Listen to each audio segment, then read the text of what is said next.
चलिए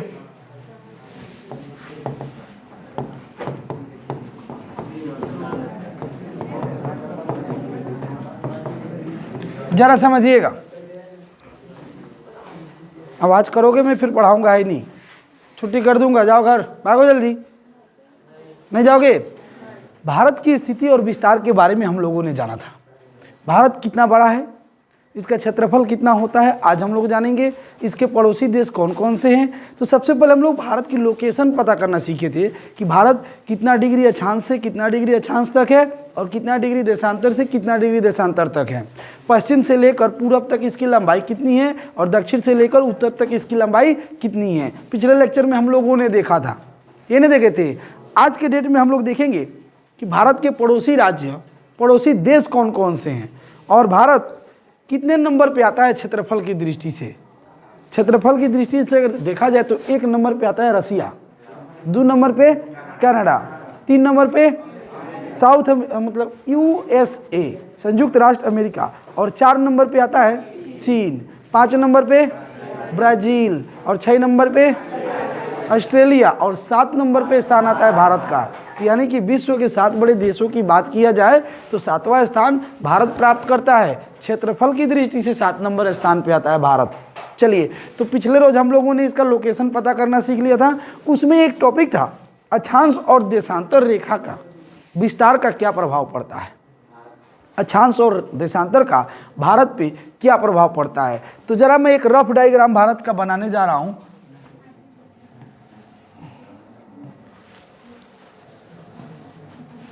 थोड़ा सा रफ कर दे रहा हूं।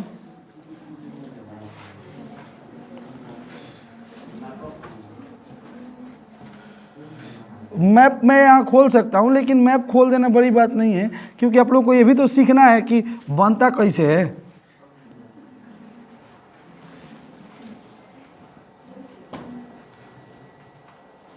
थोड़ा बड़ा हो गया ना,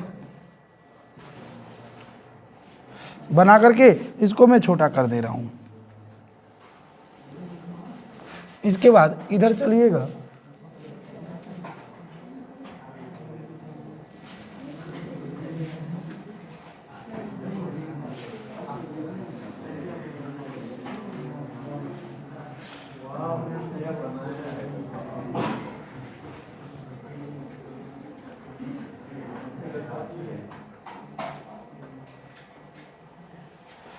ऐसा ही कुछ है।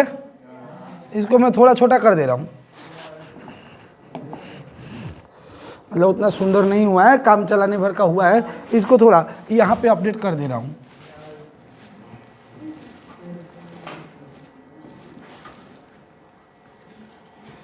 चलिए, आप लोगों को मैं जानकारी दे दूं कि भारत को लगभग 2 बराबर भागों में बांटने वाली रेखा जिसका नाम कर्क रेखा है। कर्क रेखा यहाँ से गुजरती है, लगभग यहाँ से गुजर रही है। ऐसे ना गुजरता है। भारत के साथ, भारत के मतलब जो कर्क रेखा है वो बीचों बीच गुजरती है। और कर्क रेखा कितना डिग्री पे स्थित है? 23 डिग्री 30 मिनट। 30 मिनट मतलब आधा डिग्री, 23.5 डिग्री पर स्थित है। अगर 0 से चलिएगा तो 23 डिग्री उत्तर की ओर चलिएगा, उत्तरी गोलार्ध में, तो उसी अक्षांश को कहा जाता है कर्क रेखा।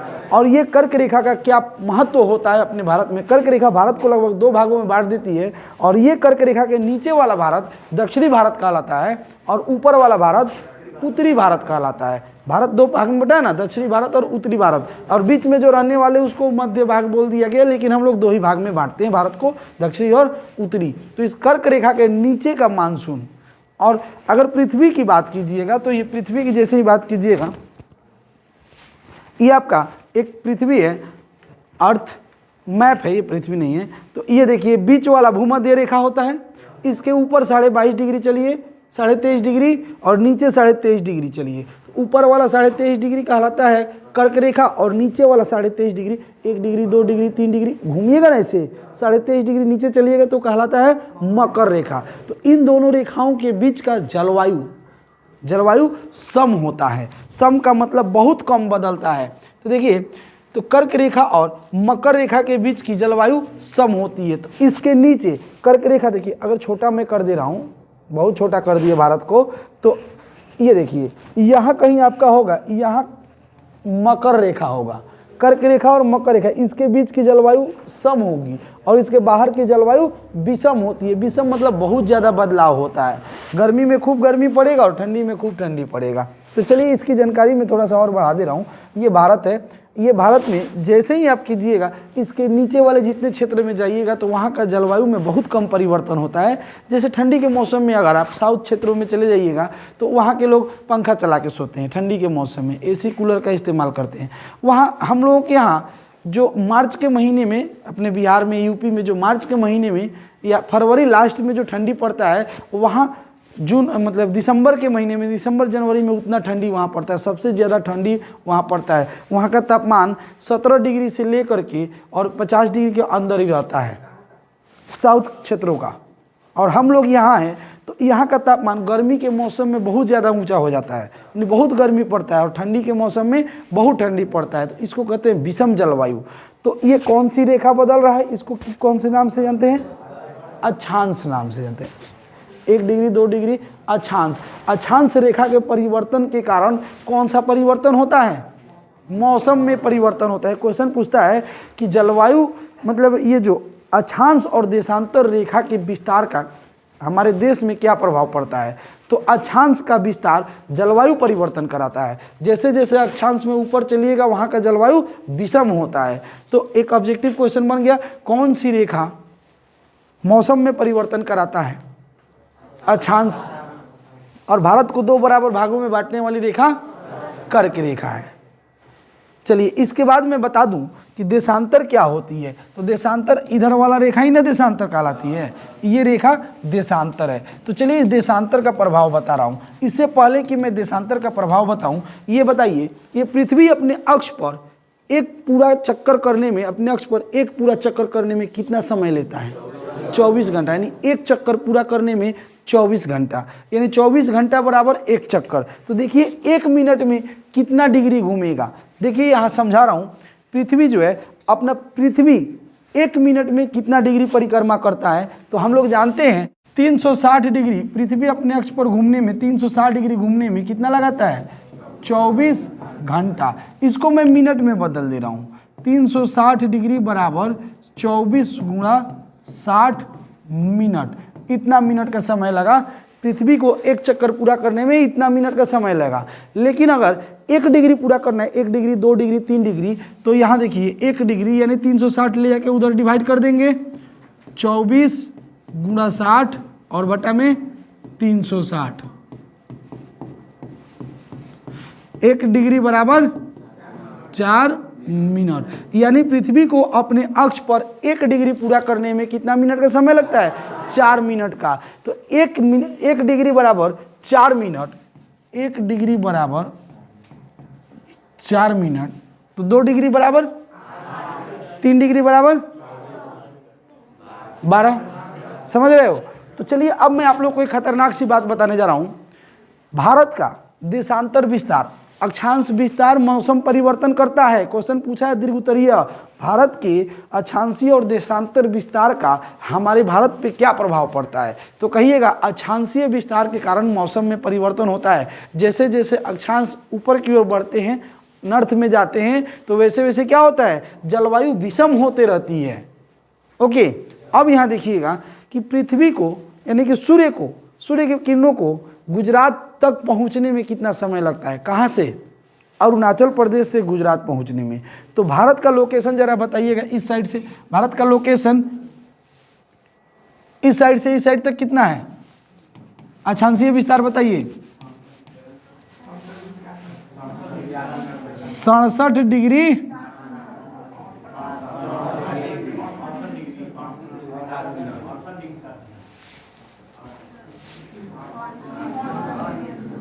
68 डिग्री से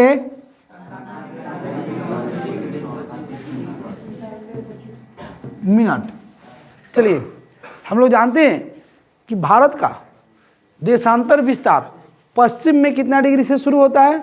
68 डिग्री 7 मिनट से, पूरब में 97 डिग्री 25 मिनट। और अक्षांश का विस्तार हम लोग देखे हैं कितना होता है, यहाँ बताइए तो 8 डिग्री 4 मिनट से 37 डिग्री 6 मिनट होता है। तो चलिए हम लोग देशांतर विस्तार के बारे में जानते हैं। भारत का देशांतर विस्तार कितना डिग्री है? 68 डिग्री 7 मिनट से 97 डिग्री 25 मिनट। इसको लगभग 98 डिग्री बोल दे रहा हूँ और इसको लगभग 68 डिग्री बोल दे रहा हूँ। क्यों 68 बोल रहा हूँ? क्योंकि 7 मिनट मैंने बहुत कम डिग्री और ये 25 मिनट मतलब आधा डिग्री पार कर गया, तो हम लोग उसको क्या बोल दिए? लगभग 98 डिग्री बोल दिए। अब बताइए 1 डिग्री देशांतर घूमने में, 1 डिग्री घूमने में पृथ्वी को कितना मिनट का समय लगता है? 2 डिग्री घूमने में 8 मिनट। तो भारत का देशांतर विस्तार कौ डिग्री है? 30 डिग्री के आसपास है। भारत का देशांतर विस्तार लगभग 30 डिग्री है। तो चलिए जरा मैं इस मैप पे आप लोगों को समझा दूं। भारत यहाँ पे है लगभग अभी कितना बना है? 68 डिग्री और यहाँ कितना बना है? 98 डिग्री। अब सूर्य की किरणें पूरब से आती है, यही है पूरब। देख लीजिए ये ईस्ट होता है और ये वेस्ट होता है, ऊपर नॉर्थ नीचे साउथ। तो सूर्य का प्रकाश ईस्ट से आएगा कि वेस्ट से आएगा? ईस्ट से आएगा। मतलब सूर्य की किरणें यहाँ पहुँचेगी। पृथ्वी घूम के जा रहा है, ये देखिए पृथ्वी घूम के जा रहा है ऐसे। ये जैसे ही भारत आएगा तो ये 1 डिग्री घूमने में कितना मिनट का समय ले रहा है? 4 मिनट का समय ले रहा है। तो 1 डिग्री घूमा 4 मिनट का समय लिया, 2 डिग्री घूमा 8 मिनट का समय लिया। तो यहाँ देखिए, तो ये देखिए 98 डिग्री था, अब 97 डिग्री घट के ना पहुँचेगा यहाँ। 97 डिग्री घूमने में 4 मिनट, 96 डिग्री घूमने में 8 मिनट, इस तरह घटते घटते घटते 68 पहुँचने में कौ मिनट का समय लगेगा? तो देख लीजिए इसके बीच का डिफरेंस कितना है? 30 डिग्री। यानी कि यहाँ पे सौर राष्ट्र है, गुजरात कहिए या सौर राष्ट्र कहिए। भारत के पश्चिम में सौराष्ट्र और पूरब में अरुणाचल, दक्षिण में कन्याकुमारी, कश्मीर। एक छोटा सा बात हम लोग छोड़ रहे हैं, इसका एक द्वीप समूह होता है जिसको हम लोग कहते हैं अंडमान निकोबार द्वीप समूह। नाम सुने? तो अंडमान निकोबार भारत का द्वीप समूह है और उस द्वीप समूह का एक छोटा सा हिस्सा जिसको हम लोग कहते हैं सबसे दक्षिणतम पॉइंट, भारत के सबसे दक्षिण में एक पॉइंट है, एक बिंदु है जिसको हम लोग कहते हैं इंदिरा पॉइंट। उसको हम लोग किस नाम से जानते हैं? इंदिरा पॉइंट। सबसे दक्षिण में, भारत के सबसे दक्षिण में हम लोग कह देते हैं कन्याकुमारी है, लेकिन उससे आगे चलिए अपना ही द्वीप समूह है ना अंडमान निकोबार, उससे और थोड़ा आगे चलिएगा तो क्या मिलेगा? सबसे लास्ट में अंडमान निकोबार छोटा छोटा टापू है, उसका सबसे अंतिम टापू, सबसे दक्षिणी टापू का नाम है इंदिरा पॉइंट। और एक बात बताइए, इधर है अपना लंका। लंका साहब के पास जाने के लिए हम लोग यहाँ से पहुँचते हैं, सबसे नज़दीकी डिस्टेंस है। और यहाँ से पहले अपना यहाँ एक शहर हुआ करता था, सन 1964 के आसपास भूकंप सुनामी लहर आया था तो शहर तबाह हो गया था। इस शहर का नाम है धनुषकोटी। उस धनुषकोटी में हम लोग रहते थे इंडियन। और उसके बाद से यहाँ खड़ा होकर देखिएगा श्रीलंका को ना, तो यहाँ से 24 किलोमीटर दूर है श्रीलंका। सोचिए कितना अच्छा नज़ारा लगता होगा, दूसरा देश दिख रहा है खड़ा होकर किनारे से। चलिए तो इसकी जानकारी हम लोग बाद में करेंगे, अभी फिलहाल हम लोग नहीं, धनुषकोटी डूब गया पानी के अंदर। मैं आप लोगों को ये बता रहा हूँ कि सूर्य की प्रकाश को पहुँचने में देशांतर विस्तार का क्या प्रभाव पड़ता है, यानी कि सूर्योदय कब होता है यहाँ पे और सूर्योदय कब होता है गुजरात में। तो ज़रा मुझे एक बात बताइए कि सूर्योदय यहाँ हुआ सुबह 6 बजे, तो यहाँ कितना बजे होगा? तो बड़ी जल्दी कैलकुलेशन कर लिए, 8 बजे। तो मैं भी ज़रा कैलकुलेट करूँ तो गुजरात और अरुणाचल प्रदेश के बीच की दूरी कितनी डिग्री है? 30 डिग्री। डिग्री में मापना सीख रहे हो वैसे, चूँकि 1 डिग्री बराबर 4 मिनट, तो 2 डिग्री तो 2 से गुणा, 3 डिग्री तो 3 से गुणा, तो 30 डिग्री तो कितना से गुणा? 30 गुणा 4 मिनट, यानी कि कितना? 120 मिनट। 120 मिनट माने कितना घंटा? 2 घंटा। सूर्य की किरणों को यहाँ से यहाँ तक पहुँचने में कितना समय लगता है? 2 घंटा। अगर मैं बोल दिया भारत और अमेरिका के बीच की दूरी 180 डिग्री है डिग्री में, तो कैलकुलेशन करके बता दो कितना घंटा का समय लगेगा। तो आप लोग किसी भी डिग्री का समय निकालिए। अगर देशांतर दे दिया इतना डिग्री से इतना डिग्री पे है तो तुरंत का तुरंत निकाल दीजिएगा कितना मिनट का समय लगेगा, कितना घंटा का समय लगेगा। कैलकुलेशन कितना इजी हो गया। तो इसी तरह लोकेशन मापा जाता है। मौसम और समय पता करने के लिए हम लोग कोई भी लोकेशन, देखिए कभी भी आप लोग लोकेशन देखें, नेवी का एग्जाम दीजिएगा तो नेवी जो सबमरीन वगैरह होता है ना पानी के अंदर जो चलते हैं उसमें लोकेशन होता है। वो लोकेशन ये नहीं लिखेगा कि इस जगह पे पहुँचे उस जगह पे पहुँचे, वो डिग्री बताता है, कोऑर्डिनेट निर्देशांक। निर्देशांक में एक्स अक्ष और वाई अक्ष बताया जाता है। इसमें एक्स अक्ष और वाई अक्ष नहीं है, इसमें अक्षांश और देशांतर बताया जाएगा। इतना डिग्री अक्षांश से इतना डिग्री मतलब ऐसे देगा 30 डिग्री नॉर्थ कमा 55 डिग्री साउथ थोड़े ईस्ट। एक बार नॉर्थ साउथ एक अक्ष हुआ तो पहले हम लोग ये लिखेंगे पूरा पश्चिम वाला और तब नॉर्थ साउथ वाला। तो देखिए सबसे पहले क्या होगा, 55 डिग्री ईस्ट में है।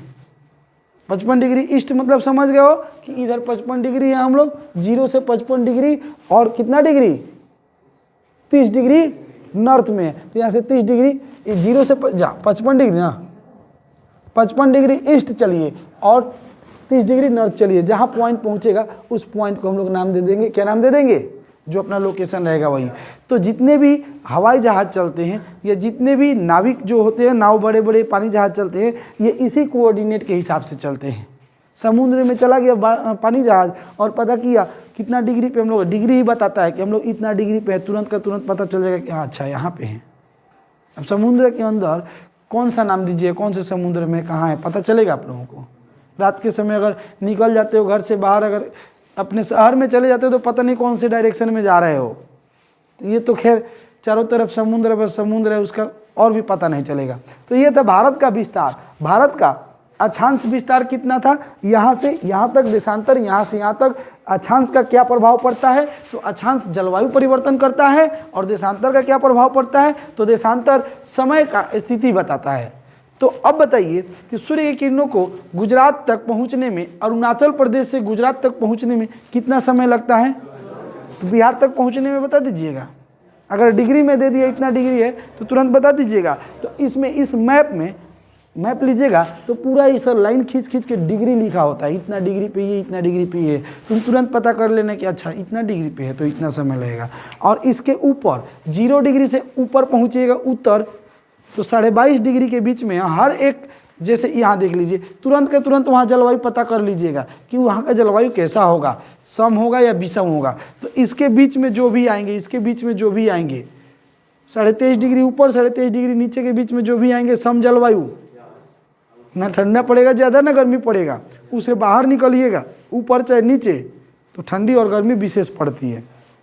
ओके, तो आज हम लोग देखें भारत का अक्षांश और देशांतर विस्तार का भारत पे क्या प्रभाव पड़ता है, जलवायु का क्या प्रभाव पड़ता है और समय का क्या प्रभाव पड़ता है। अब देखेंगे भारत के 7 पड़ोसी देशों के नाम। भारत के 7 पड़ोसी स्थलीय देश और 2 टापू, द्वीप समूह भी कह सकते हैं। तो चलिए 7 पड़ोसी देशों के नाम देखिए। सबसे पहले पश्चिम से शुरू करते हैं। भारत के पश्चिम में पाकिस्तान, उधर से शुरू करके आते हैं एकदम सीधे कहाँ पहुँच जाएंगे, इधर तक, पूरब तक। भारत 3 तरफ तो जल से घिरा हुआ है। इधर देखिए यहाँ से लेकर ये पूरा यहाँ तक ये सब पानी पानी ना है। यहाँ है पाकिस्तान, थोड़ा सा टच किया अफगानिस्तान, दो गया पाकिस्तान, अफगानिस्तान। उसके बाद ये चाइना का बहुत बड़ा क्षेत्र है, चाइना, चारों तरफ से चाइना घेरा हुआ है भारत को। पाकिस्तान, अफगानिस्तान, चाइना। इधर कहीं नेपाल है, भूटान है, नेपाल, भूटान, पाकिस्तान, अफगानिस्तान, चाइना, नेपाल, भूटान। कितना हुआ, 5 हुआ। इसके बाद से बांग्लादेश और म्यांमार। तो म्यांमार इधर कहीं है और उसके बाद से टच किया है बांग्लादेश, बांग्लादेश और Myanmar, Myanmar, Bangladesh, Bhutan, Nepal, China, Afghanistan और पाकिस्तान। ये भारत के स्थलीय पड़ोसी देश हैं, स्थल सीमा रेखा से टच करते हैं। और जलीय पड़ोसी देश का नाम सुन लीजिए। भारत के कौन कौन से देश जल से घिरे हुए, मतलब टापू की तरह घेर के रखा है, जलीय सीमा रेखा को टच करता है। तो एक तो है श्रीलंका और दूसरा है मालदीव। मालदीव का नाम सुने हो, इधर कहीं है मालदीव। तो 2 गो टापू है या द्वीप समूह है जो भारत का पड़ोसी देश है। तो 7 गो स्थल देश और 2 जलीय बोले तो द्वीप समूह। नाम फिर से एक बार और रिवाइज कर दे रहा हूँ। पाकिस्तान, अफगानिस्तान, चाइना, नेपाल, भूटान, बांग्लादेश और म्यांमार। ओके, इसके बाद से 2 गो द्वीप समूह है जिसका नाम है श्रीलंका और मालदीव। भारत के टापू का नाम जानते हो? भारत के टापू कितने टापू हैं? लगभग 1200 द्वीप समूह है भारत के पास। 1200 नदी और समुद्र का द्वीप समूह मिलाया जाएगा तो लगभग 1200, एक्यूरेट 1200 नहीं, लगभग 1200 से थोड़ा कम है, 1100 कुछ है। तो उतना द्वीप समूह भारत के पास है जिसमें लगभग 40 द्वीप समूह पे लोग रहते हैं और बाकी पे लोग नहीं रहते हैं। चलिए इसमें से 2 द्वीप समूह जो मुख्य रूप से नाम हमेशा लिया जाता है उसका नाम है इधर लक्षद्वीप और इधर अंडमान निकोबार। भारत 3 तरफ समुद्र से घिरा हुआ है। कौन कौन से तरफ? हेलो, भारत 3 तरफ समुद्र से घिरा हुआ है। कौन कौन तरफ? तो भारत इधर दक्षिण में हिंद महासागर, यही तो एक समुद्र है जिसका नाम भारत के देश के नाम पे पड़ा है, हिंद महासागर। एक दक्षिण में हिंद महासागर, पूरब में बंगाल की खाड़ी और पश्चिम में अरब सागर। तो बंगाल की खाड़ी, अरब सागर, हिंद महासागर, 3 महासागर इस भारत को घेरता है। और भारत के ये कौन सा है? पश्चिम बंगाल। इस पश्चिम बंगाल में एक द्वीप समूह है, उस द्वीप समूह का नाम है, क्या नाम है? अंडमान निकोबार। ऑब्जेक्टिव क्वेश्चन बना के पूछता है अंडमान निकोबार किस महासागर में, भारत के किस द्वीप मतलब समुद्र में स्थित है? तो कहिएगा बंगाल की खाड़ी में। चाहे ऐसे पूछ सकते हैं बंगाल की खाड़ी में कौन सा द्वीप समूह स्थित है भारत का? अंडमान निकोबार। और ये देखिए ये क्या नाम? अरब सागर, अरबियन ओशियन। अरब सागर में कौन सा द्वीप समूह है? लक्षद्वीप समूह है। हो गया? चलिए इसके बाद मैं आप लोगों को बता दूं कि भारत के 7 पड़ोसी देश हो गए, 2 पड़ोसी देश हो गए, 9 पड़ोसी देश हो गए। अब देखिए भारत की सीमा रेखा, किस सीमा रेखा को क्या कहा जाता है? तो भारत के जो पाकिस्तान को छूता है उसको कहते हैं रेड क्लिफ लाइन।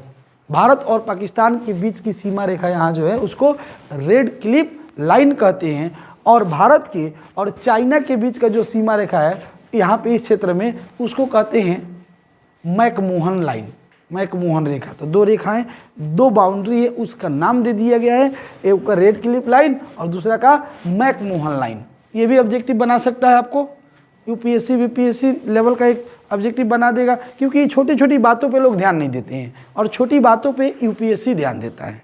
तो इस छोटी बात पे आप भी ध्यान दीजिए ना कि भारत और पाकिस्तान के बीच की सीमा रेखा को रेड क्लिफ लाइन और भारत और चाइना के बीच की सीमा रेखा को मैकमोहन रेखा कहते हैं। इसके बाद से भारत के द्वीप समूह के बारे में जानेंगे। चलिए मैं आप लोगों को एक और बात बता देता हूं। यहाँ भारत का क्षेत्रफल कितना है? 32.8 लाख किलोमीटर स्क्वायर। तो सबसे पहले 7 बड़े देशों के नाम क्षेत्रफल के साथ जानेंगे। सबसे पहला देश का नाम है रूस। रूस का क्षेत्रफल 170.7 लगभग 171 लाख किलोमीटर स्क्वायर। सबसे पहले रूस का 171 लाख किलोमीटर स्क्वायर, लगभग मैं बता रहा हूँ। 2 नंबर का नाम है कनाडा। कनाडा कितना है? 99.7, लगभग 100 बोल दे रहा हूँ, 100 लाख किलोमीटर स्क्वायर। उसके बाद से किसकी बारी आती है? संयुक्त राष्ट्र अमेरिका। संयुक्त राज्य अमेरिका का USA कितना है? 98.0 यानी 98 लाख किलोमीटर स्क्वायर। उसके बाद 4 नंबर पे किसका बारी है? चीन। चीन का क्षेत्रफल कितना है? 95.9 यानी लगभग 96 बोल दूं, 96 किलोमीटर लाख किलोमीटर स्क्वायर। उसके बाद 5 नंबर पे आता है ब्राज़ील। ब्राज़ील का कितना होता है? 85.4 यानी कि 85.5 लाख किलोमीटर स्क्वायर। उसके बाद ऑस्ट्रेलिया। ऑस्ट्रेलिया का 76.8 लगभग 77 लाख किलोमीटर स्क्वायर। और आखिरी नंबर पे आता है, 7वां स्थान प्राप्त किया है भारत। और भारत का क्षेत्रफल कितना है?